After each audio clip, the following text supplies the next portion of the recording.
Well, welcome everyone. I'm Colleen Benelli and I'm here with Robyn. Hello, everybody. And so excited again to have Jan Engels-Smith, my teacher, friend. There's so much to say about our relationship, soul sister. We know we have done this many lifetimes together. And so this is Jan Engels-Smith, and she is too many words to trip over, so I'm just going to say it. So, my teacher in shamanism with LightSong School of Shamanic Studies, and a lot of years of our sharing our lives together through our energy work and our shamanic work and our healing work and our manifestation work, which is the topic for today, that she is a master of. And we were really excited to have you, Jan, here to talk about it all. And again, there's just so much to say. Robyn has also grown up with her and her kids and families and everything else. So, welcome. Thank you. Thank you, both of you. This is just a little heart sparkle to be here too. I love it. I love Yes, it. it is. Well, and these topics, we want to talk about manifestation and resonance and coherence and mind management and all the different things that go with it and what, our heart intention is. And, truly, I started studying with Jan in 1997 when she started teaching. We both, as the teacher uh, teaches, the students will find them. Yeah, And so exactly. much of everything that I have learned and that I pass on has the foundation of the work that we have done together and that you have taught me. So, Regular listeners will recognize because Colleen says my teacher, Jan Engels-Smith. This is the Jan Engels-Smith that she's talking about. uh, So when you hear Colleen say that, this is who we're talking about. yes. So, anyway, Jan has actually retired, but she is still a really important voice with a tremendous message. And again, continuing her gifts in all the ways that she does. So, Jan, I can tell I'm just not very linear right now. So, I'm going to turn it over to you and, tell us your story and then where you are today, because it's just, again, you'll say it better than I can. Thank you.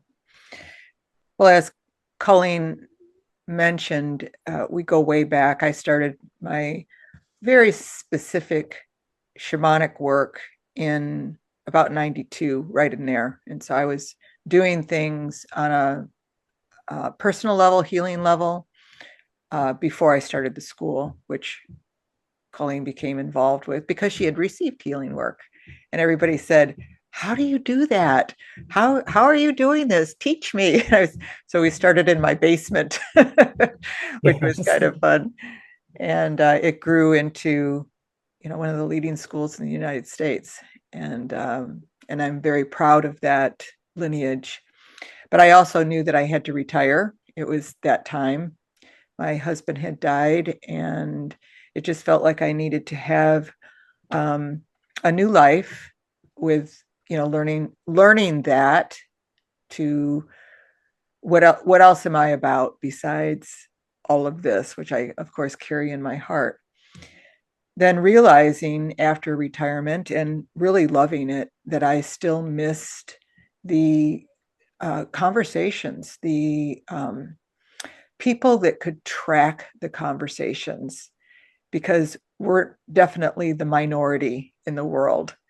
And that's why it's so important that we have support groups and circles like Colleen's Reiki Circle and still the Reiki Chat, I believe is still the name of it. No, excuse me. Okay. No worries. Reiki, Reiki lifestyle. Reiki lifestyle. Yeah. It's okay. Just the lifestyle. But anyway, it's so important for the gatherings and for the teachings to continue especially now in this huge energetic astrological shift that we're all going through on the earth. And for myself personally, I reflected back on all the shamanic work, all of the shamanic training and ceremony and the different things that I've done, which was, over 3,500 soul retrievals, which is an amazing amount of soul retrieval work. And I was looking for the root of it, like what is really the root of what made it so powerful for me, and what so successful, I should say, so successful for me.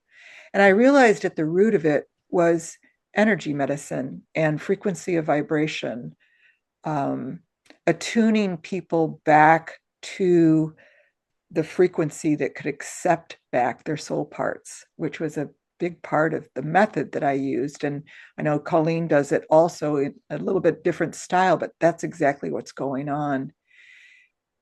And I was so appreciative of my success and all of the honor that that gave me, that I wanted to give back again. And so decided to start a gathering called Manifesting Miracles, which is a free gathering. It's bi-monthly, that I get to share my wisdom. People can pick my brain and ask me questions about how this works, because I've been living it really for almost 50 years. I started in my 20s with this, doing vision boards, and I'm in my 70s now, so it's been a long time. And I just feel like it's the foundation of all of metaphysics. It's the foundation, of course, we know of quantum mechanics and those philosophies. And we can bring it into a simple, digestible package by saying, what do you want to manifest in your life? And just that ownership of making it yours. What do you want? What do you want? Helps the enthusiasm and the motivation to learn these techniques that will change your life in the most incredible ways. Because if you want to manifest something and you don't have it right now, that means you have to change somehow. Because when you change, you'll get it, because you're out of frequency to whatever it is that you want. And so we have to change your frequency to bring you in alignment with what it is that you desire. And that's the basis of it. If you want something, if you want your life to be different, you have to ask yourself, how am I going to be different? As Gandhi would say, be the change. You have to be the change. And I think that often falls onto a category of a lot of responsibility, which it is, but that's also being a spiritual person in a secular world. It takes a tremendous amount of awareness and responsibility in how you're being. So I'll start with that. Let's go with where you are, Colleen, and what you're interested in hearing about this. Well, I think one of the things that you touched on is really understanding your own inner awareness. Mm-hmm. And really, when I started studying with you, that was the first time that in the journey work that we were learning and doing, that I encountered a method that taught me how to go inward for my own inner truth rather than the outside authority. Right. And we talk about that so much with where we are in the change of an age and, moving out of that, where we were at our ages, and of course, Robyn too, um, a little bit more evolved in her age group than in ours, where we were really born into very definite outside authority was the authority and authoritarianism. And we're seeing that big shift and change right now. And to me, it always goes to the how to. What is the how to? And so, of course, we're using Reiki for it and the energy for the how to, but also then the skill development, the there is a certain level of commitment and like you say, the willingness to change is a big one. Mm. It's And that huge. can often be the hard part. It is almost across the board the part that people stumble with. Mhm. It was interesting. I did a journey in preparation for this. It's such an important topic to me, and I always want to encourage people that getting on board with some of these techniques, the how-tos, like you said, can have the greatest benefits in your life, I think, that you can ever encounter, because it's personal, and it's personal growth, it's personal well-being. So I did this journey, and I get into the journey and I was like, oh my God, nothing's happening. I was asking, what should I present? What should I present? What's the most important thing? And nothing was happening. And as you know, from teachings from me, from teachings from the elders, never is nothing happening. And so I looked at that and I was saying, never is nothing happening. And all of a sudden I could see these really shadowy figures, very shadowy. And I realized what I was seeing was inside of myself, not the external, like you just said. I was seeing these very shadowy figures. And what I understood, what that was happening right now, they were saying the answers are within. Now, I hated that answer when I'd hear it. Like, how do you get within? How do you do this? And I think that that's what I have very much fine-tuned for people in that inner journey. And it reminded me of a joke that the spirit said, that they're doing this role playing of the beginning of time, and where they're going to hide the secrets of life. And they said, let's hide them under the ocean. People won't find them there. They said, no, no, no. Somebody's going to develop something and they can explore the ocean. Okay, let's go out in space. Nah, they're going to find it and they're going to go out in space and find it. I know. Put it inside themselves. They'll never look there. Which is exactly right, because just as you're saying, you can't depend on somebody else to do it for you. It's not in a book. It's not in an answer even from the spirits. It's this dive within that you learn how you work. So in the case of manifesting, people say, I want to become a manifester. And I'll say, you manifest 24/7, and you have since you were born. You are a manifesting machine. That is what a human being is. They're manifesting. They are creating realities. And so what people will hear said is, you are a co-creator. That's usually a common phrase in metaphysics. You're co-creating. Well, what does that actually mean? You are creating realities. You're creating your reality. You're creating external realities by what you're manifesting continually.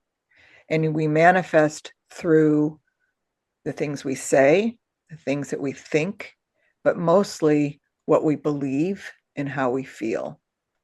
Okay. Quantum mechanics has said that the universe is actually made up of energetic frequencies from emotions. That's the glue. That's the glue of creation. Okay, it's an emotional quality. And there's actually studies that you can look this up now. And one of the hard parts for metaphysics is they don't have the scientific studies that science-based things do. But in this particular case, they do, because they were using atomic clocks and measuring responses, emotional responses from people's DNA. And there was an instantaneous response from where your DNA was. Let's say your DNA was in a test tube someplace, if it was like spittle or something like that, and a person in the next room, and they moved a person 500 miles away and then gave emotional photographs to the person, and their DNA responded instantaneously on an atomic clock. So that is the energy of the universe. It's connecting us all, these emotions.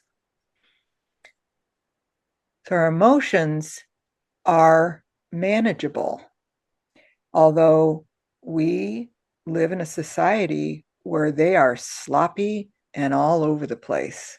And we give ourselves permission to allow that to be true, instead of saying, what are my emotions doing? How am I contributing? Am I being the change that I wish to be to manifest what I want to manifest? And so let's say that you want to have I'm going to use something materialistic because that's easy for people to identify with. Let's say you want to manifest a new car. Okay. And you don't feel like you can afford it. You're giving yourself all of these emotions or all these thoughts that bring you down. How am I going to afford this? I don't make enough money. I have never been successful with this. And so all of a sudden your emotions are going way, way down. And what you're actually broadcasting then off these emotions is worry and defeat. Okay. And are we in agreement here? Am I explaining this well enough? Putting in the details? Okay. Mm-hmm. So if you wanted a new car, and let's say this is my first experiments with this in my 20s, was making vision boards. Okay. You want a new car. You put a new car on your vision board, the kind that you want, and then you look at it. And when you're looking at it, you get excited. You go, oh, I'd love to have this car. And you start feeling the comfort of it, smelling the newness of it, and just getting jazzed about that new car. That being jazzed raises your vibration, a frequency of who you are, to be a match in frequency for what it would be like to own it. So you feel as if you own it before it actually physically is there. And you said something earlier about, bringing things into the 3D, and that's how we do it. We bring it from the unmanifest to the manifest through the sense of emotion and appreciation and excitement about having what it is that we're wanting to have. I'm going to stop right there and just, let's talk about this. How does this feel? Well, I wanted to add something into the conversation, even kind of going a little bit back to what Colleen says, and then Colleen said, and then with what you're saying, Jan, too, is that another piece of this is also that inner listening. So you're talking about all of these things about being inside, which is true, but also that inner listening, because sometimes when we're not listening from all of the different levels, whether that's our human needs, right? The new car, I need a new car because I have a human need for it. But what is even on that deeper level of the new car? Is it safety of transportation? Is it feeling secure? Or is it this idea that I have enough money to buy a new car, which might be a win. Like, let's say that's something that's never been possible for somebody. And there's this idea that, wow, I can feel really accomplished if I buy this new car. And so a lot of times too, I think that there is this these underlying things within us that we have to listen to, and listen to the energy, or through our practices and all of these kinds of things that have a piece in this manifesting journey. Because also sometimes what we think we want or need when we're listening at a deeper level it's not always an expected answer. Going back to your journey, Jan, of like, it's not always the expected answer that we think. And so when we are listening at the deeper level and really listening internally, that sometimes the answers can surprise ourselves. I think the answers always surprise us. Yeah, fair. Right. If it was what we thought we were going to get, it's not much of an answer from. Yeah. True. You said something there that I want to hone in on. You said, getting a new car will make me feel accomplished. Right there is the hiccup. We want you to feel accomplished before you get the new car. Yes. And the thinking in our culture is really backwards on a lot of these things. We have an idea of, I'll believe it when I see it. And wait a minute. Yes, that's right. I'm sorry. I'm getting confused in my own speaking. I'll believe it when I see it, instead of when I see it, I'll believe it. So we want the first one. We want to believe first. I think our culture, and I said that a little bit backwards. Let me restate it. I'm also very altered right now. We believe that if you can prove something, if we can see it, then you'll believe it. And in metaphysics, it's the other way around. When you believe it first, then you'll see it. Okay. And Wayne I Dyer, think my point was more of like that there was an underlying frequency there, that it wasn't about the car. That right. It was that underlying frequency that, oh, I thought it was about the car, but actually it's about something deeper within me. Yes. It's about accomplishment. It's about feeling valued and worthy. Our emotions and feelings are coming out of our belief system. And that's when we really get into this work and you go deeply inside yourself and listen, you'll hear your belief systems. And belief systems are choices and nothing more. You get to choose what you want to believe. So if you have a belief system that says, I've been hurt a lot in relationships and I just don't trust the opposite sex. If you have that belief system, then it'd be really hard for you to attract a good, solid relationship, because your belief system says, I don't trust the opposite sex. So you have to look then, like, what do you really feel about relationships? What do you really feel about them? Are they something good? Are they something that always breaks your heart? And that's that inner listening that I'm talking about. You have to see, you have to go within and go, who am I being right now? Am I being somebody that is open and available? Or am I being somebody that's cautious and scared? So it's that kind of rotor-rooting your inside to understand where you're coming from. And I say rotor-rooting because I believe that that's basically what you're doing. You're just taking yourself apart on the inside to say, what is actually making me tick? Most people are going to manifest things that they don't want instead of what they want. They'll say, oh, it doesn't work for me. And that's because They're putting all of their time and attention in thinking about the things that aren't working, what's wrong, instead of thinking about all the things that could possibly be right and feeling good about those. The spirits actually call this being stuck in your own woundology. You just give all of this attention to your wounds instead of to all the things that you have or are about, your gifts that you hold. Maybe you're just a lover of animals. That's a beautiful gift. And concentrating on that, like, what are the things that are important to you that are positive? So let me move into how we broadcast, because the spirits always say that we are broadcasting towers of energy, of frequencies, because we're creator beings. We are creator beings.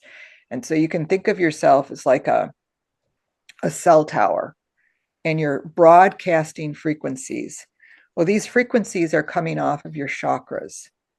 And even though chakras is not a shamanic term, it's more of an Eastern religion, we use it here a lot because it does very much explain how we are a broadcasting tower. So if you're broadcasting, again, an energy that says, I don't trust other people, through the laws of attraction, or what my spirits call the creation laws, you are going to attract then frequencies that support that. You're going to attract things that will come to you that will be damaging, hurtful, because you're untrusting, you're scared. Whereas if you're broadcasting something like, I'm open to receive, I'm available, I say yes to life, you will then, that frequency will go out, it will attract the like frequencies that will come in and support you in 3D reality with that particular broadcast. So we're always looking at, again, how am I feeling? What is this broadcast that I'm doing right now? That's that inner knowing. That's that inner listening that you were talking about. Who am I being right now? What am I saying to the universe about who I am? Because the universe is just going to match it. It's a non-discerning energy of creation. It's non-discerning. It doesn't read between the lines and say, oh, she doesn't really mean that. It's a frequency of vibration. You can think of it like tuning forks. If you have a tuning fork and you have a C tuning fork, and then you go at the other end of a football field with an A tuning fork, you can hit that C all you want, and that A will never buzz. It will never bring. But if you have a C frequency and you're down there and you have another C frequency, boom, direct match. Those tuning forks will start to buzz very long distances apart. And that's how it is. If you're broadcasting a frequency of love, you're going to attract love, as long as that's true. Another very interesting thing that I've learned in all of this is you can't trick energy. You can't trick it. You can't say one thing and believe another. Where I really see this show up in folks is around prosperity or abundance. Oh, I believe in an abundant universe. I believe that, I am taken care of and that there's enough for everybody and that we have to have a oneness. And then they have to pay a bill and they just freak out. No, I don't have the money. It can't be provided for me. Right there, there's this limitation. That's the belief coming out. Money doesn't grow on trees. You have to work hard for your money. These belief systems that might have been set in as a child. What was your family belief system around money? Those are probably there. The spirits call them blind beliefs. They're running the show regardless if you know about them or not. So again, that inner knowing is what do I actually believe about money? And I found that there's three major categories for what we believe in. There's the belief about your existence. There's a belief about God, if you want to use God, creator, source, whatever, and a belief around money. Those are the biggest energy that there are in the universe. And money, everybody, all of our systems are attached to it on some level. So it's raised up into this level of existence and survival, and it just works the same way as all of the other ones do. Like, what about your existence? What do you believe? And that belief system will then start creating a reality for you that is always true. Everybody can point to their belief system and say, but I have this example and this example and this example and this example. Exactly. You believe it and you bring in the examples from the universe of how it's created in your life. You want to change the outside, you want to change what's happening, you change what you believe, you change how you're feeling on the inside. It's again, you want something to be different, you've got to change. You've got to change your opinion about somebody. You've got to change something. Because if you don't have it, that means that you're out of alignment to it. I'm going to pause here again. And, I want this to fit what you need it to fit for your classes and the stuff that you guys are going to be teaching. And so where can I fine tune this for you? Well, I think it always, to me, goes back to the how-to. So, the theoretical ideas about it are give us an awareness, but then it's the actual how-to. And of course, we're teaching Reiki as the method or the energy and the techniques that we're using to go to the how-to. And, one of the examples I use is also, I'd like you to talk about this too. And you'll remember, and I use this example a lot, so others have heard it before, of the vision quest that we did. It was out on the Too Tired Farm, the one that was so hot, I decided to do it in silence, and my crystal caught my altar on fire, and I was so miserable and really just suffered through that quest. And in that, the vision that I actually received was that I was in a state of being, of joy within me, even though my external emotion and experience was actual misery and suffering. And that has helped me so much when I've been aware of the duality of my mind and then going to the how-to, because of course um, my preferred state of living is when my state of being internally is the same as my emotions externally.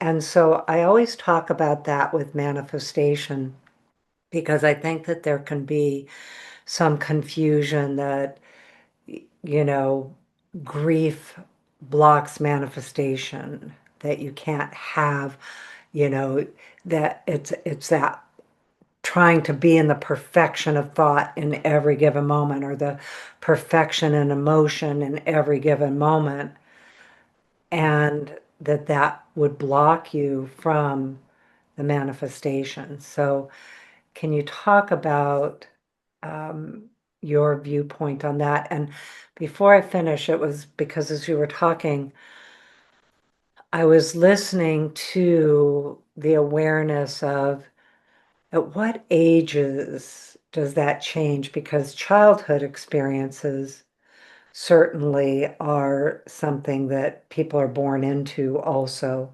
And I don't, not to get into the theory about the choice before you're born and that whole thing, but then I guess when you're independent, when that place happens that you can actually kind of go into your belief system and understand and listen to yourself, as Robin was saying, get to really understand those deeper values that we have over why we want to manifest something.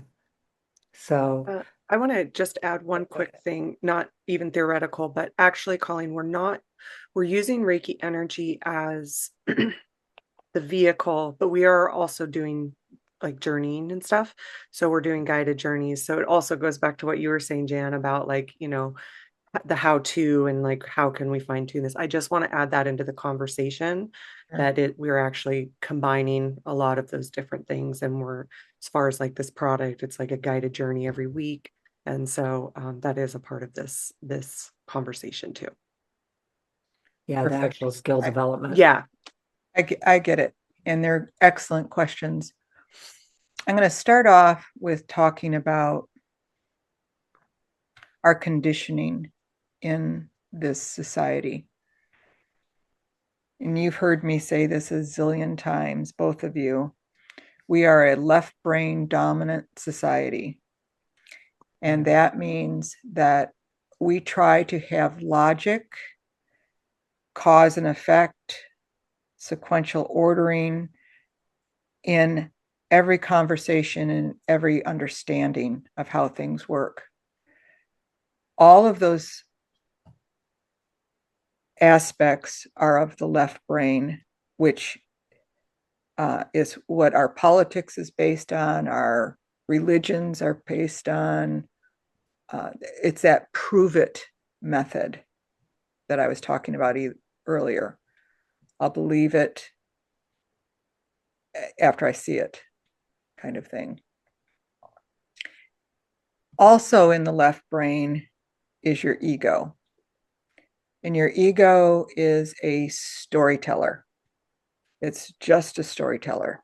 It's all about survival, and all suffering, every bit of suffering that you have is a product of your ego. It's from a judgment that you're creating or an opinion you're creating about an external condition, or it could even be an internal condition, but it's all egoic. Manifesting and Reiki are of the right brain. They are in a place of presence of the now. There's no past attached to it. There's no limitation attached to it. It's only high frequency. It's in this beautiful place of the right brain. When you were doing an invocation earlier, Colleen, I love the verbiage you gave around it. You called it the divine brain, or the divine mind, the divine mind. I'd never heard that before, but I love it. I'm going to take that. I've always called it the right brain or the heart. It is the divine mind.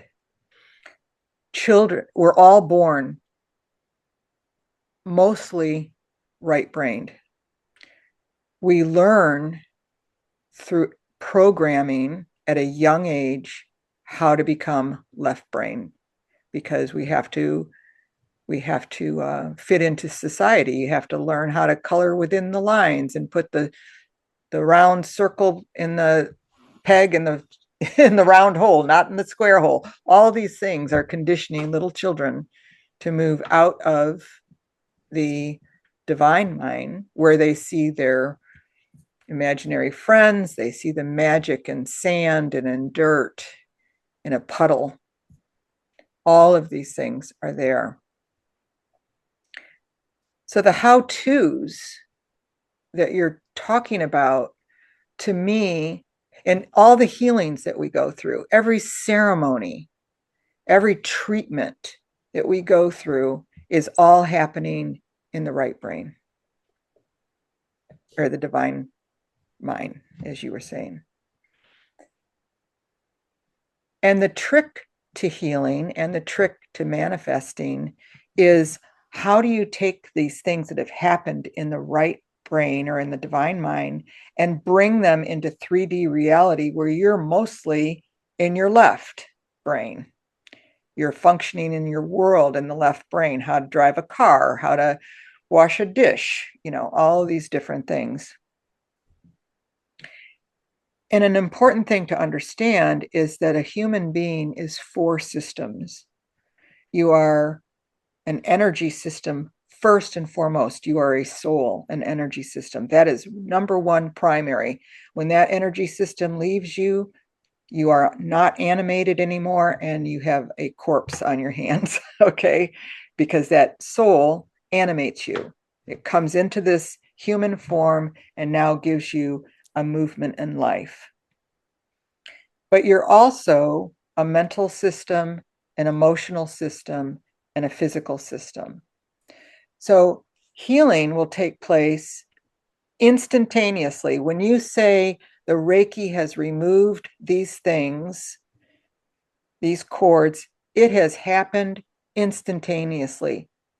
No exception.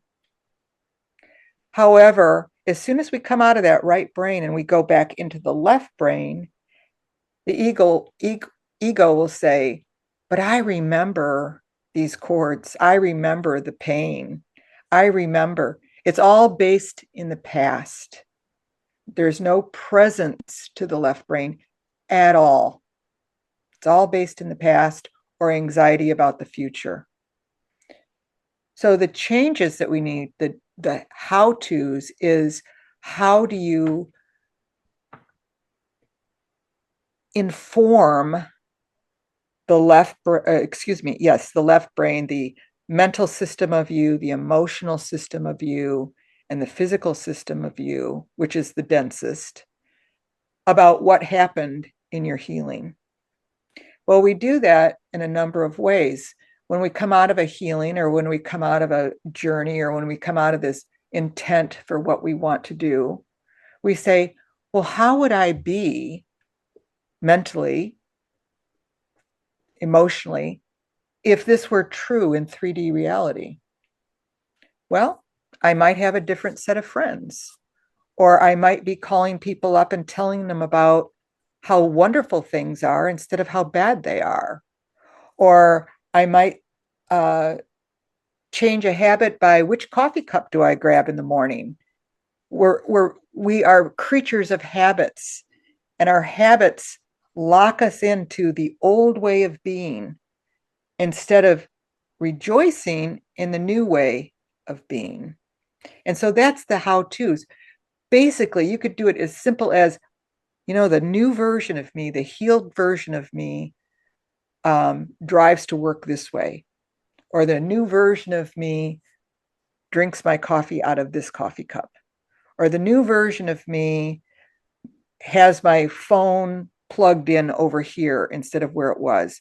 We consciously go through a 3D reality checklist of, how am I being different? How am I being different? Because you have to display the difference, not just say I'm different. Because you're physical and you're mental and you're emotional. And all these systems will change as the healing percolates through you, or that whatever we're working on percolates through, but it's got to hit all 4 systems. You could, if you're looking at your belief system, get out a journal, write about it. What do you actually believe about God? What do you believe about God? And if you don't know how to do this, I've got them in my book, Becoming Yourself. I've got outlines on how to do this. But thinking is not necessarily the way to do things, because we think too many random thoughts too quickly. Writing, speaking, makes you organize those thoughts and hopefully listen to yourself or see it on a written page. What do you like about yourself? Write it down instead of all the things that you don't like about yourself. That's usually what you're thinking about. Well, what do you like about yourself? So you have to get your physical body involved, your emotional body involved, your mental body involved, to display the new version of you that came out of the healing, came out of the session. So as I was speaking earlier, when you're trying to manifest something and you're feeling excited about the new car or about whatever it is, that is a new version of you. You've never felt excited about it before, but you're trying this on. And maybe physically you could go to the dealership and you could sit in one. You can physically smell it. All these things are taking you closer into the reality of that being there. So it works both forwards and backwards. When I see forwards and backwards, I mean, you can have a healing and then have to catch up to this physically and emotionally and spiritually or mentally. Or you can work the other way of let's feel the feelings first and manifest it that way. Whichever it is, you have to get all four systems on board to make it really work. And that is the magic of shamanism. And to me, it's the magic of Reiki also. I hear it in mantras that you do or things that you say. Continue with chanting these symbols. It's the follow-up. It's the follow-up that we have to do in order to get, again, all systems on board. So did I answer those in a way that... Yeah. Mm-hmm. Yeah. Go ahead, Robyn. Well, I was just going to say, my question went out of my head a little bit because I had it kind of really succinct, but then I was waiting for Colleen to talk and it went out a little bit. But it's along the lines of the idea of this change that needs to happen. And where it came in originally was when you were talking about the relationships, right? So we have this wanting to manifest this change in relationships also, like you said, requires change. And so I think probably a lot of people, what they are, what the questions that they might have around that is, okay, so how do I make those changes? And what made me think of it in the moment was along the lines of like, okay, so I have a hard time trusting in relationships, and maybe this is why I do, but I'm changing myself, I'm changing my frequencies, I'm changing my beliefs around it all. But also maybe I have some pretty big childhood wounds that I might need to do therapy or, this kind of work for, and that might have been really hard to do before, but no, I'm going to commit to the change and address these things that are blocking a part, like you said, the four vehicles, a part of what's blocking me from this, blocking me from being open, letting these things go that don't belong to this new version of myself. Mm-hmm. And, one of the things I think people have one of the hardest times, and maybe you would disagree, Jan, but I think a lot of times of what I see is like, okay, so I know I need to change. What's step one?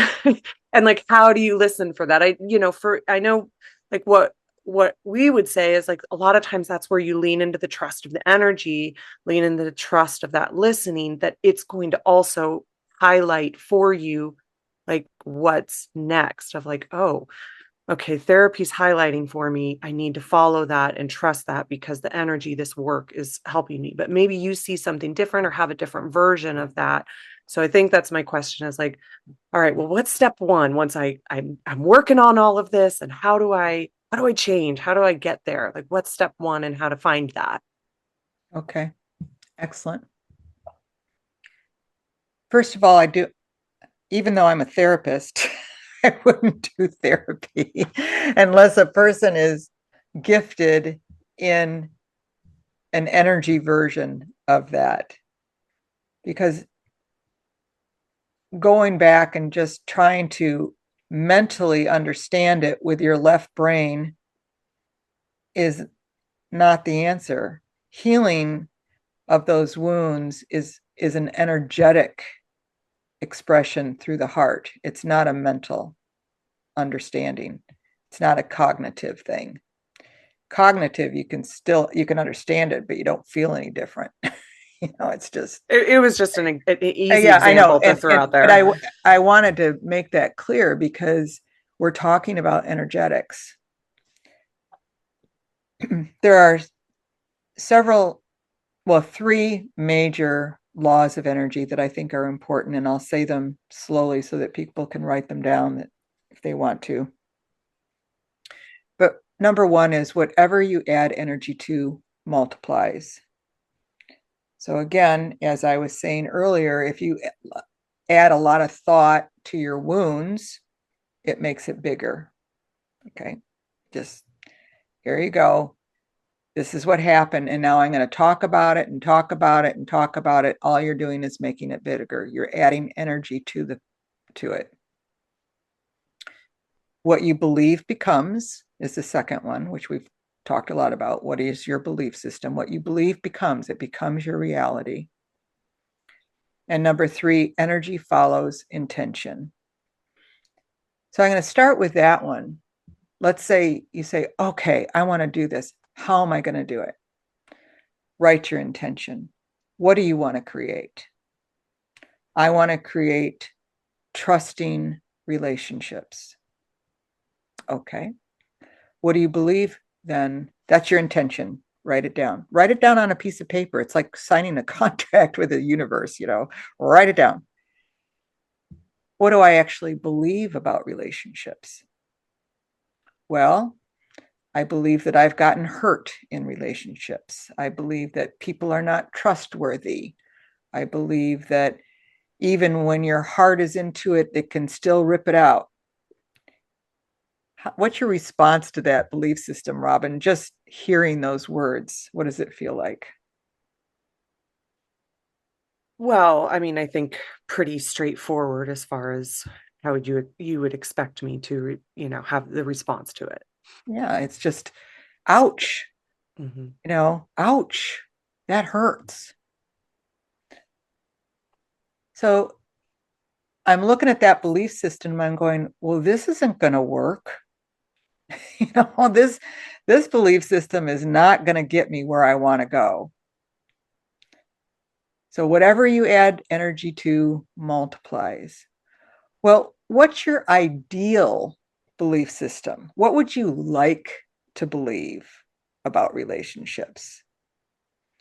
Well, I would like to believe that they're loving and safe, that I feel supported and heard, that I thrive and I sparkle on the inside with the relationship. That's my ideal.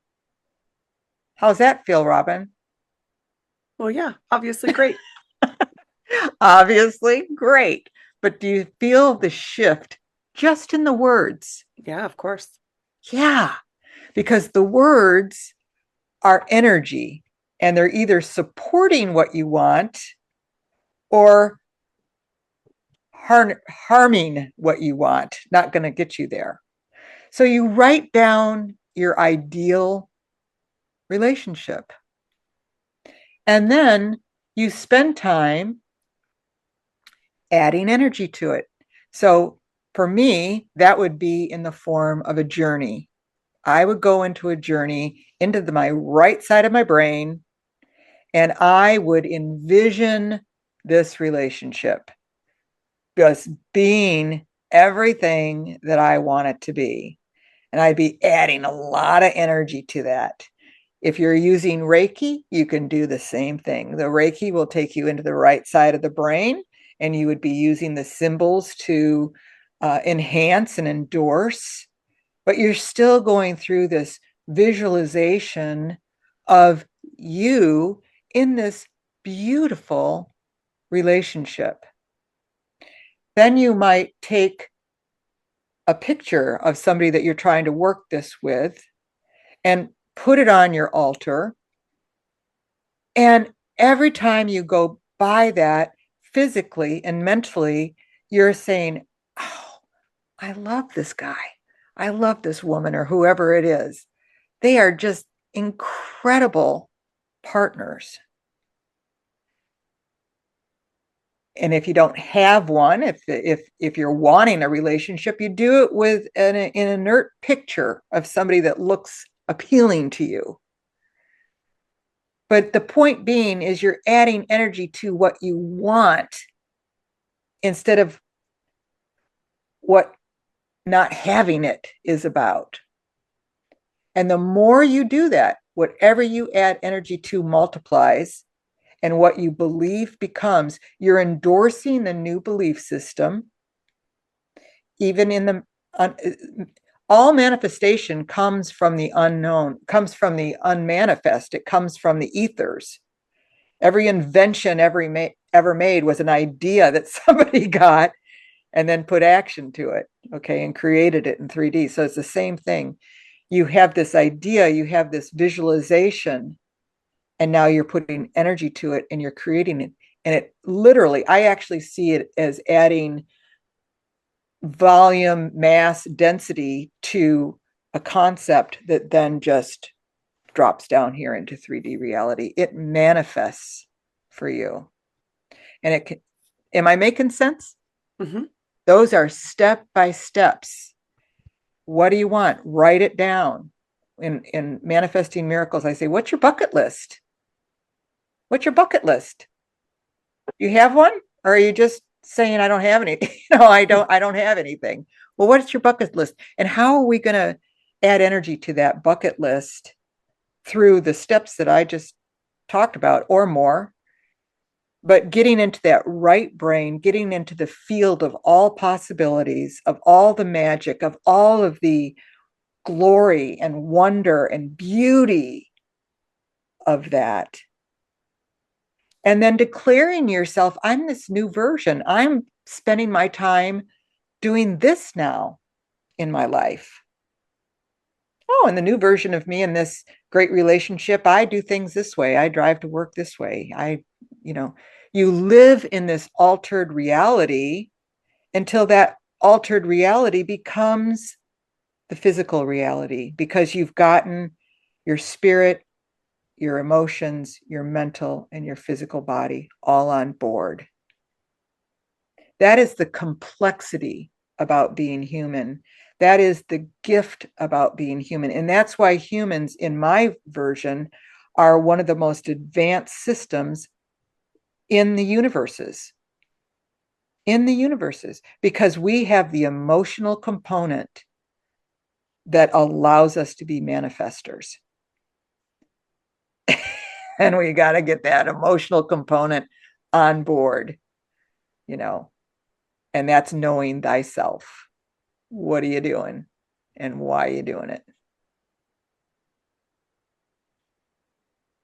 So one of the things I always think of in this, also in the how-to, is going back to the relationship, and I think we all use that example specifically because it is really a common need and want for people to be in healthy relationships.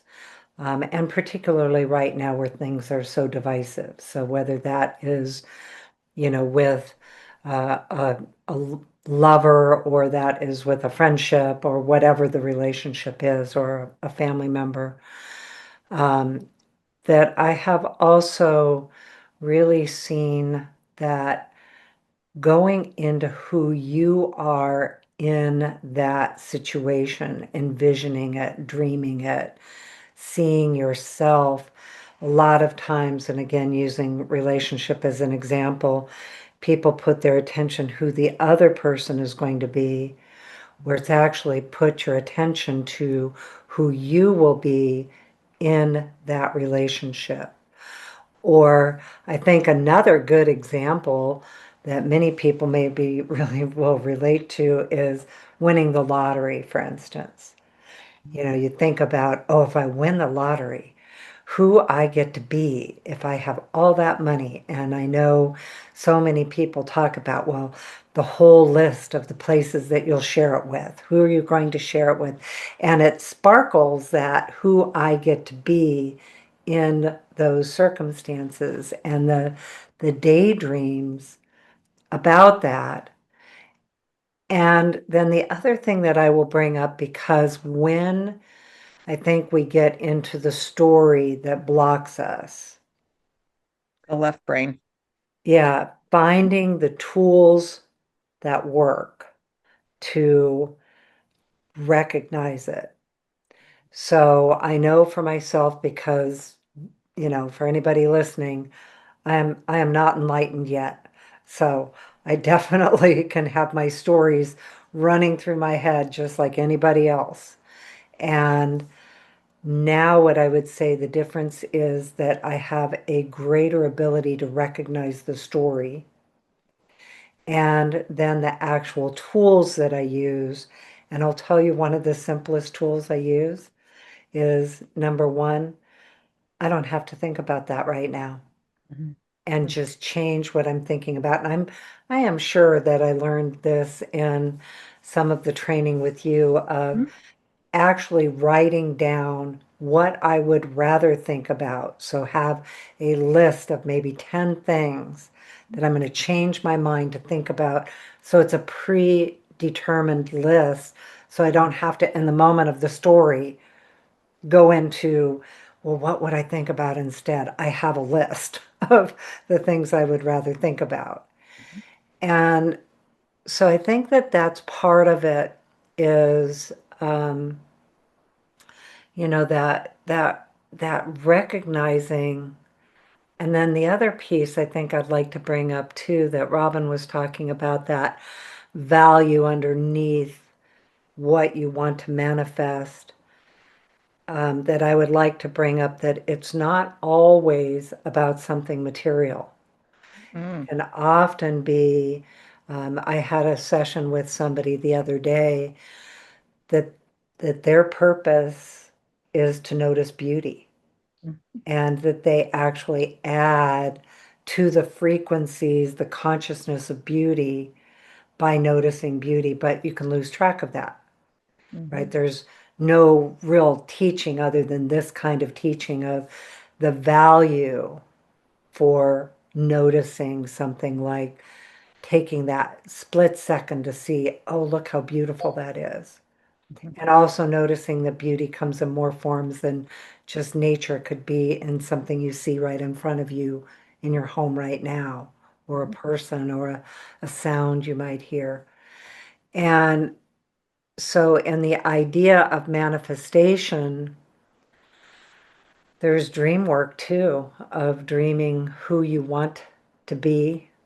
And also, one of the questions or things that when we guide people on journeys is to really go into the phrase of who I am, more than who am I, who I am, to help you get to that inner part, get to that inner value, and then be able to daydream it. Yeah, again, going back to when we were children, how many times did you get corrected for daydreaming in school? Quit gazing out the window, you know. All the time. All the time. Yeah. Dreaming is a right brain place. You're out of this physical 3D reality. And usually, hopefully, in almost like a visions of grandeur, you're able to really be the star and be the whoever in a daydream. It can be beautiful. And it's so necessary. It's absolutely necessary. Again, guided meditation, I think, is really good because so many people have lost the ability to just really imagine and let go because of our conditioning. I agree. It's in all of the things that you said, and it's not about materialism. It can be, and a lot of people want to start there. They need items, or they feel they need items. And it's not about judging or registering what things should be. People have desires that they want, and They get to. They get to have it. And no matter what it is, it's always done the same way. It's by envisioning, having an intention of what you want, and then putting energy to it, and emotional energy to it, which is what, again, the daydreaming does. It's an emotional energy. Like I said, usually of visions of grandeur of some sort. For me, I'm snowboarding in that way that is just like, oh man, I can do it. And it can be anything, but it's often glorified. The spirits said, going back to your relationship thing, they said everything in life is about relationship. Yeah. It's your relationship to others, it's your relationship to yourself, it's your relationship to nature, and your relationship to service. It's all relationships. Where are your relationships? How healthy are your relationships? And the answer is never how they have to change. They are the worst person in the world. Okay? That's an opinion, your opinion. And you can prove it. You can prove it. But it's still your opinion. Change your opinion about that person, and it has the potential of unlocking them from that pigeonhole. You get to see the good things in the person. Every person is divine at their core. And you don't ever have to tell the person that. If it's just way too painful, they're too damaging, they abused you, they whatever, but you can clear the energy inside of you by not holding them in that condition, but just putting them on your altar and saying, let blessings come to you, or something like that. But moving out of that strong opinion of how damaging they were to you. Because whatever you add energy to multiplies. Okay. That can start energetically changing that relationship, not only in this life, but in other lifetimes. Because chances are this has been going on for multiple lifetimes. And we can also change the framing of things. The framing is so important. Again, the opinion.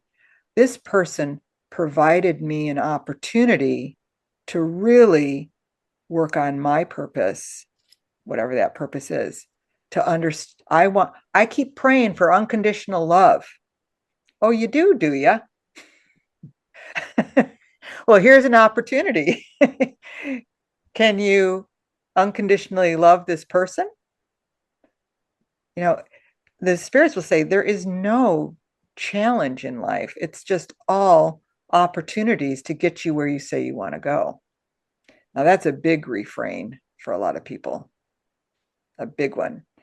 But it all depends on your belief system. Do you think that life is working for you or against you? I happen to believe that it's working for me.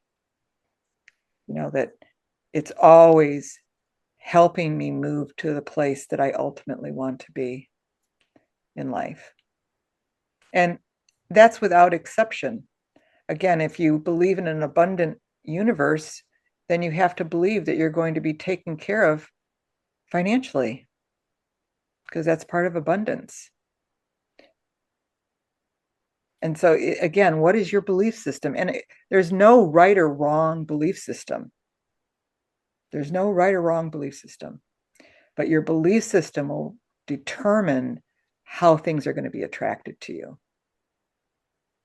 So if you have exceptions to the rule and say, nope, this person cannot have any of my love, okay, that's fine. But are you clear of it, or do you have angst? And angst, shamanically, is something that is detrimental to our energy system. So in a shamanic version, you want to some way find a way of cleaning up those strong opinions about things that are making you suffer. You're suffering from it. Your mind is making you suffer because of that strong opinion.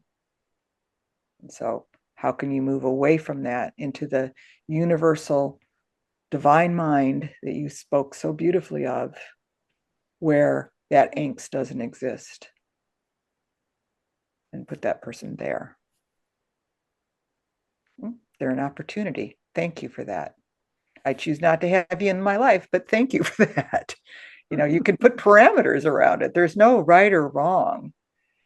It's just going to get you there or not get you there. And so we're all on these beautiful individual journeys of becoming. That's how I see it. That's my first book, Becoming Yourself. We're becoming. We're trying to learn what it's like to be you, this magnificent creature of divinity that is layered over with all these rules and all of these conditions and all these wounds, and you're trying to get out and see what's on the other side of that. And I believe that we get out and see what's on the other side of that by not being in our left brain, but spending some time giving our right brain some airtime, or our divine mind some airtime. Whatever you add energy to multiplies. You have to learn how to be there. You are a whole-brained person, not just living in half of it. The spirits call that lopsided. You are lopsided. And I said, well, people always call it woo-woo. And they said, well, they can call it woo-woo if they want, but you're really just being whole-brained. You're multidimensional. But what is it like to be over there? How do you feel over there? What is your senses when you're over there? Give that some airtime. And that will help you in your manifesting. Because again, it's more in alignment with your desires to be you and to live a fulfilled, happy, secure, steady life. We are privileged in this country. And I know the podcast is reaching many countries, but we are privileged in this country to have the opportunity and the time to devote to this, which puts a lot of people on beautiful trajectories in life. It's a gift. It's a gift. It's not just the chop wood. The adage is chop wood and carry water. Before enlightenment, after enlightenment, chop wood and carry water. It's just what you have to do. It's part of being human. Jan, what do you do when you get off track? I call your mother. Call your daughter. Yeah. So for those of you that's not their solution. So let's say, as Colleen said, like, we're not perfect. We get into story. So and her solutions are, definitely solutions that we teach about, or the solutions that she mentioned. So this is a two-pronged question. What do you do when you get off track, or is like that idea of being in that perfect thought all the time, which for many of us is maybe even a block to why we don't start this. And also I feel like a reality, like, we live in a realm that there's duality, and it's not realistic to say that we're going to be in perfection of thought all the time. So when that happens, how do we shift back? Also, when life happens, because people do have things that bring up grief, as you well know, that have grief, that have really challenging, deep situations that are challenging, that bring up different emotions, that it's not like realistic to say, oh, you're not going to have those emotions. Of course we are. Or if and I always think like if things take me in a different direction from what I was like praying for, that's a part of the path too. But that's a part of this kind of question as well of like when it takes you into, and let's say you're wanting to manifest, money and you get laid off from your job. And not to say in the end result that wasn't a part of the path on purpose, but like, what do you do in that moment? Sure. Okay, perfect. First of all, I want to change the word perfect, the perfect thought. I don't see it as the perfect. I see it as I'm making a choice in how I want to be. And I have learned through feeling that I like the choices of feeling better.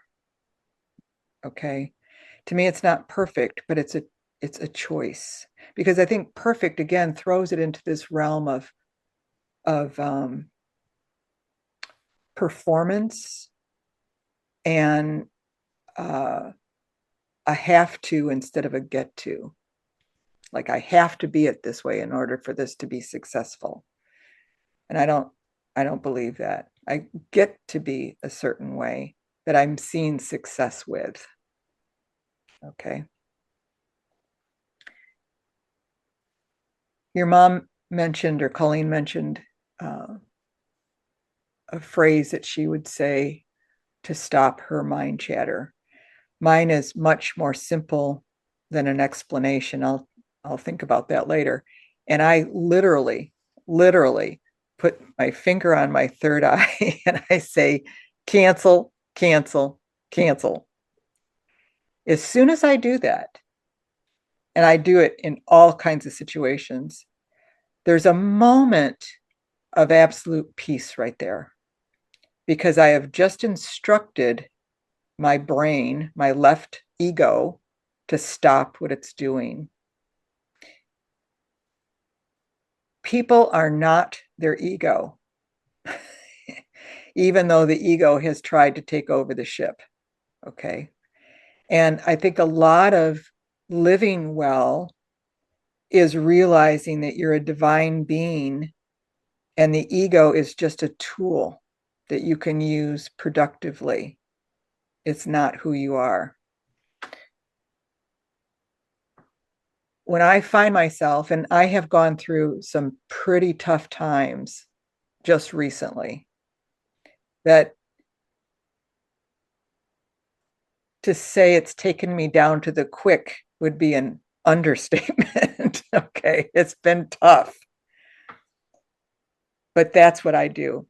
And I had to go through a time of being angry and grieving and all of those things that are normal and you do. You're not going to be demerited because of that. These are life emotions that you can feel. But I'm also wise enough to know that in the moment, which my right brain is, they're not happening anymore. Okay. Now what's making me suffer is my ego that's gotten attached to what happened. And I'm spinning it. I'm spinning it in my head. That's all attachment. And that's where those Reiki symbols have been so incredible. The Zonar, Halu, Hearth, they help you with that becoming unattached. But I notice when I'm feeling bad, because I also did a quest of, can I really be this happy? And I was like taken down, I threw my back on the way out to the, when I was in total pain. But through it all, internally, I found my core. I found it. And so when I'm feeling myself doing that, and when I've gotten over those, I'm ready for the next phase of my healing. And I can say, okay, Get it together, Jan, here. What do you know to be true? Because I believe there's grace in all of this. You know, we are taking care of grace. That's why we have spirit helpers, and that's why we have Reiki. That's grace. We're helped here on this planet. And you have a little talk to, you say, I'm going to pick myself up, put my big girl panties on, and cancel, cancel, cancel. And I might do that 30 times in a minute.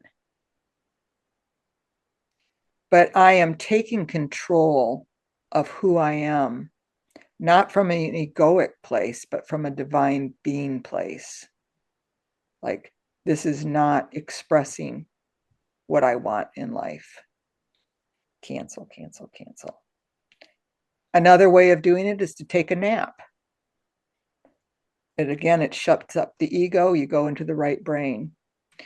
I spend probably an hour and a half every morning as soon as I wake up journeying and listening to guided meditation, listening to the tapes that your mom has made for me when I'm in a healing process. I do something to give myself the air time in that right brain to start my day. So they're choices, they're priorities. I'm retired now. I can do it, but I started this in my 20s.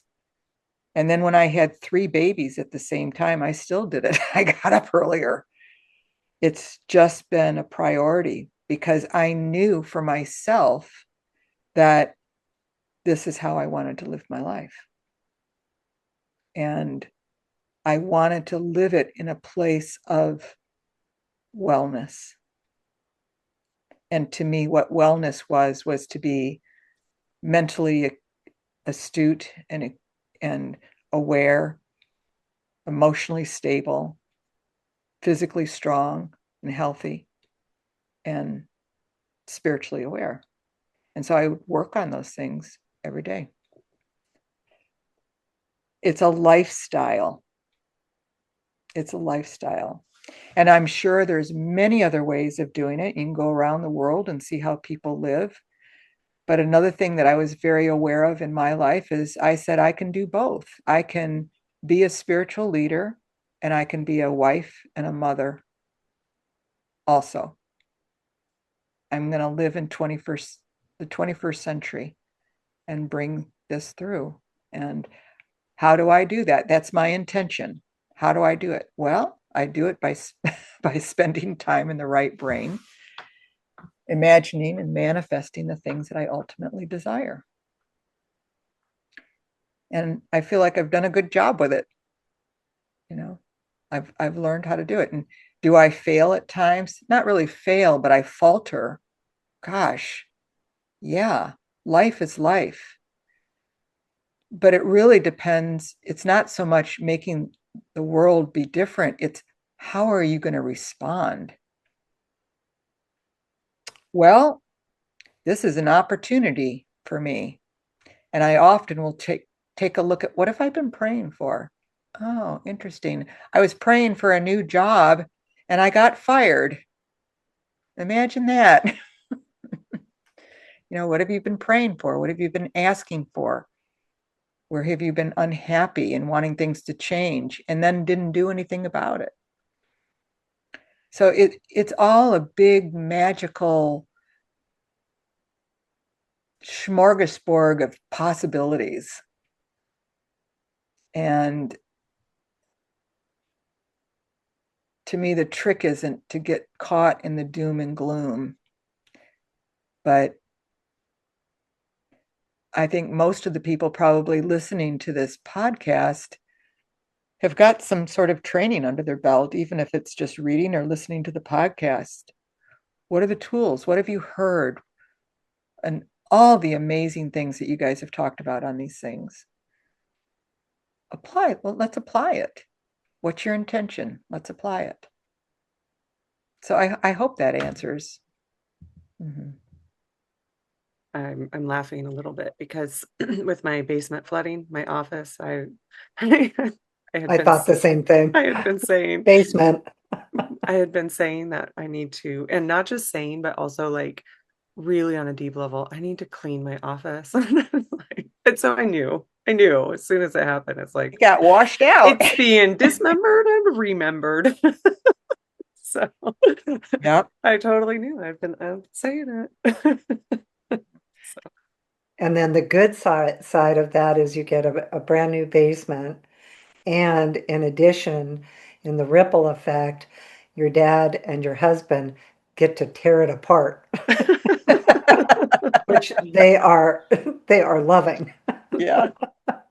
They get to do that before they rebuild. But one thing I think I'd like to also bring up with all of this is, you know, I thought early on, I have since understood this was an old belief system, that when I was spiritual and had this figured out, that I would be bypassing life challenges. Like I would just always be in this Zen place, that I would have it figured out and nothing would be like, and I remember Eckhart Tolle said that one time that he went 4 years without a negative thought.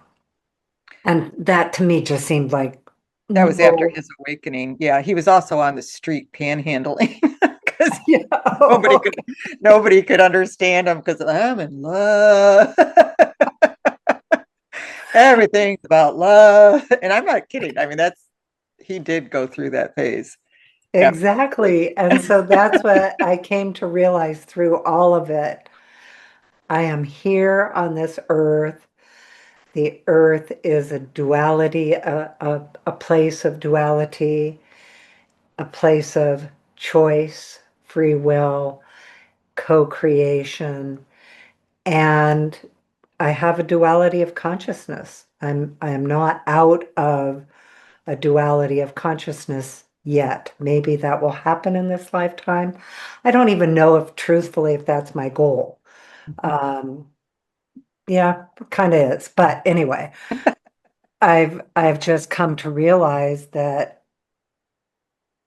I'm still going to have real world experiences. Yeah. And that's why you're here. Yes. Yeah. And I think that that's such a fallacy that people get into, that line of thinking. In fact, one of the questions Sunday in Manifesting Miracles was about that. This woman had been very, very successful in manifesting a bunch of stuff. And she's been with us since it began. And so it's 3 years now. Then all of a sudden, a whole bunch of things started falling apart for her. Things that she had manifested or wanted, weren't coming about. She wrote me this long email and then brought it up in the gathering, which is great. What's wrong? What's wrong? And I said, nothing's wrong. You're at a new level of ascension. Here's an opportunity that things aren't going along to flow like you thought were. What are you going to do about it? What's going to be your response to it? That's ascension, if you do it.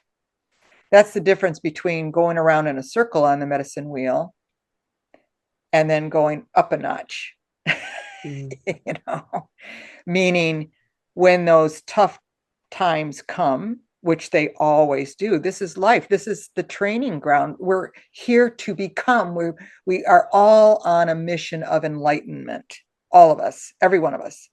However, we don't know what lifetime that's going to happen in. But it's all working because we're enlightened beings. That's what we are, having an earth experience. Like I said, we're very, very advanced beings in the multiverses. And this is just my opinion. The difference, I think, in the Eckhart Tolle and what you're talking about is he gets clobbered, but how he responds to it is in the new version of himself. And you do too, Colleen. I mean, you have been a role model for so many people, especially in the realm of listening. When I taught that, you grabbed that and morphed in front of my eyes. It was just a delight to see, and it still is. You can feel it as soon as you sit down and have a conversation that you are so present. You are present to what's being said and feeling into it and talking to the spirits or listening from the spirits as well as listening to what's being said. That is ascension. That is, when I look at you, 25 years ago, or even 10 years, lots of changes. Yes. Lots of changes. Well, and I often tell that story too about how two parts of the story. I used to listen to you and I'd think, how did she hear the question behind what somebody said? Like the words they said was different than what you heard. And I remember I would just watch you in circle. We would be in big circle in class, and I would just watch her like, how did that work? And then we had the really fun one of you yelling at both Lori and I that you have to learn how to listen. I always tell this story of we decided to do that through a sweat lodge ceremony. And man, speaking of clobbered, oh my gosh, it took us into an accelerated path of listening that to me is still like one of the biggest freedoms of my life. Learning to listen is the foundational skill in my spiritual life, my human life. And it doesn't mean anybody listening. I'm not always in 100% active listening. I can tune out with the best of them. But in the moment when I need to listen or when I'm questioning about my life or when I hear myself in that circular story of what's wrong or some wound or something or another, opening to the difference of hearing, oh, wait a minute, here's where I'm at, here's where I want to be. And like you say, it may take me 30 times to stop my thoughts, move ahead, move into a different form of listening. And then I would say, more than anything, what this training, and I say it, we say it, Robyn and I, all the time, that ultimately what all this training is about learning how to listen to yourself. How do you hear you? And going all the way back to the beginning of our conversation, to getting into that inner awareness. And, speaking of specifically manifestation, as Robyn brought up too, the value underneath what it is that you want to manifest. And so that's where that listening comes in. What is it that you actually are asking for? And a lot of times it's when you go within, it's very different than what you think it is. Mhm. That's where journaling really helps. Wow. Sometimes you can get into that flow and discover it. Another technique that I used when I was very much practicing this on a conscious level, I think I live it now more than this was very intentional practice. I took a piece of paper and I folded it up, and it didn't say anything on the piece of paper, but I stuck it under my rings. Oh, yeah. And I would feel it. It was a little irritant all day. But what it did was it triggered me to ask myself, what are you thinking right now? So I could learn how to pay attention to what I'm thinking. I had to have some sort of cue. And if I didn't like what I was thinking, I chose the cancel. I'm not going there. And this was before I had all the pre-made lists and all that kind of stuff. And those pre-made lists, I will tell you, are also very helpful for people that can't sleep, that wake up. Oh, yeah. Because a lot of times when you wake up, your ego kicks in and you start worrying and, so having a pre-made list, what I do when I wake up is I think of all the beautiful places I've been in the world. And it's a calming right brain beauty swash that goes through me, and I just fall right back asleep into that right brain again. And so we can use them in different places in our life that we find these irritating thoughts.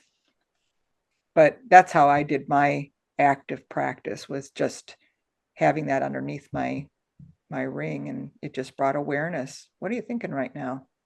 Ooh, really? Thinking that? Or, oh, I'm glad I'm thinking that. And it might be in the middle of a conversation with somebody. I'm a therapist. Was I having an opinion, or was I really listening? Yeah. Because opinions can sink your ship. Especially, you don't want an opinion. You want to really hear. And that's how I would hear the understory. And I can remember you saying to me, in fact, one time when it happened on a vision quest, and I said, check this person's pack. You said, Oh, yeah. Check their pack is what you said. I said, how'd you do that? And I said, I heard them. I was listening. So it is. And I know that there's sometimes people that could be very involved in their story, and everybody in class was getting kind of irritated. And then I'd say something and I'd say, well, what I'm really hearing you say is, and I can remember that was where you'd say, how'd she do that? How'd she do that? Yeah. No. And so it's just listening is an ascension skill that you have, truly, because it means that left brain ego is not chattering. And I will go back to that topic, that we have let that ego take control of us. And it's just a storyteller. It just makes things up out of the blue. It just makes it up. How many times can you be reviewing a conversation, sitting on the sofa, or an argument that you had, and the next thing you know, your heart's beating faster, your hands are sweating, you're all upset, and you're sitting on the sofa? It's just telling you a story. And often the story is going to change after the actual event. As soon as your ego gets a hold of it, you're going to have a version of that story. Somebody else is going to have another version of the story. It's because it's not happening now. It's now attached to the story of the ego. And all your wounds from the past are getting in there and having their opinion on it and filtering everything. And so it's just a really out of control being. It reminds me of Hal in 2001 Space Odyssey, where he takes over the ship. And the computer takes over the ship. It's like, stop being your ego. You're a divine being that doesn't have all that chatter and is living in the present, not attached to what's happened to you. Every moment, the breath, that's what the breath stands for. The breath is standing for the moment of newness, letting go of the old and bringing in the new. That's why deep breathing throws you into the right brain. That's what you're doing in your meditations. You're going into that divine mind. That's where the answers are. That's where you go to go within and to feel yourself. Well, Go ahead, Robyn. I was just going to say I think we need to wrap up. I don't know Okay. if you've seen the time. I know it happens so fast. Yeah, We say it did. every time. Yeah. So Jan, why don't you go ahead and tell people where they can find you? My website is lightsong.net.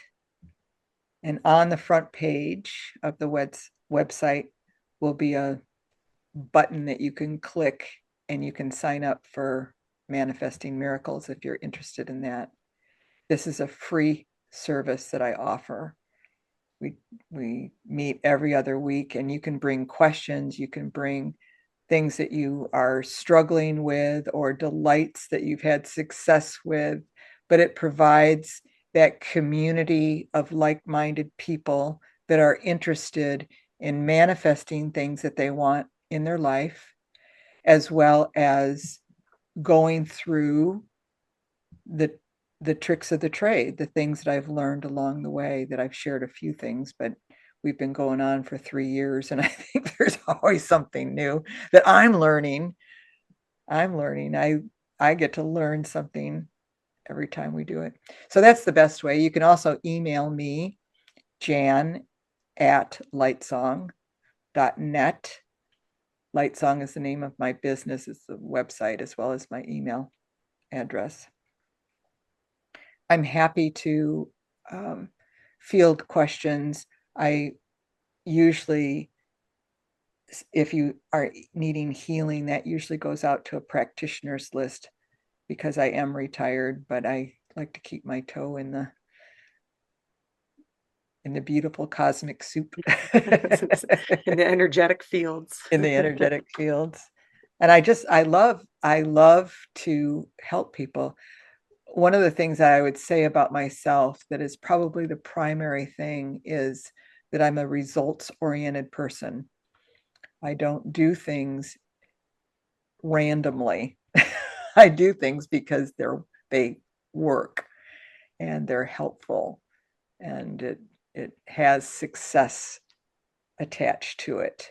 And so I like to continue helping people. And I find that basically understanding energy, and you can read through my sites. I do teach 3 classes a year, and they're not so much in shamanism, but the energy medicine, because I find that is the basis of shamanism as well as Reiki and all of the metaphysical things. It's the basis of life. And when you understand the laws of energy and how they work, you are going to have a really high potential to straighten out your life in whatever way that has to happen for you.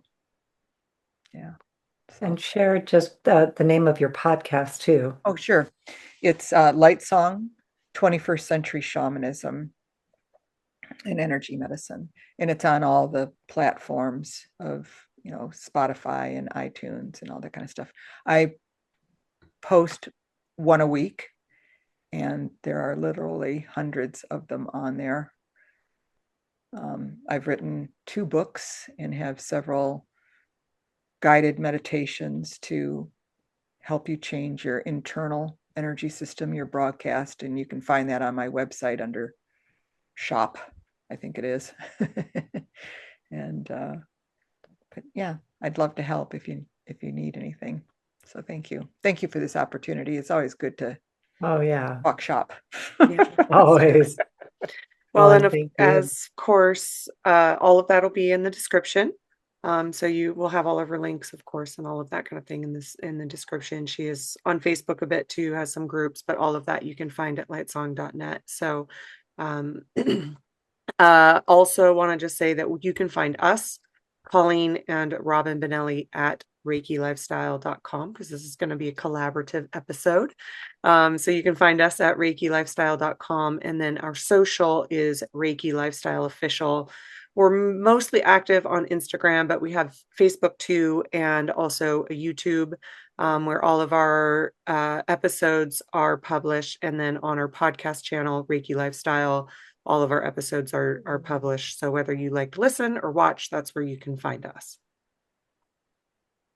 Excellent. All right. Been delightful. It has. Yeah. Of course, Jan, thank you so much. And Colleen, you can go ahead and take us out. All right. Bye, everyone. Thank you. Bye-bye.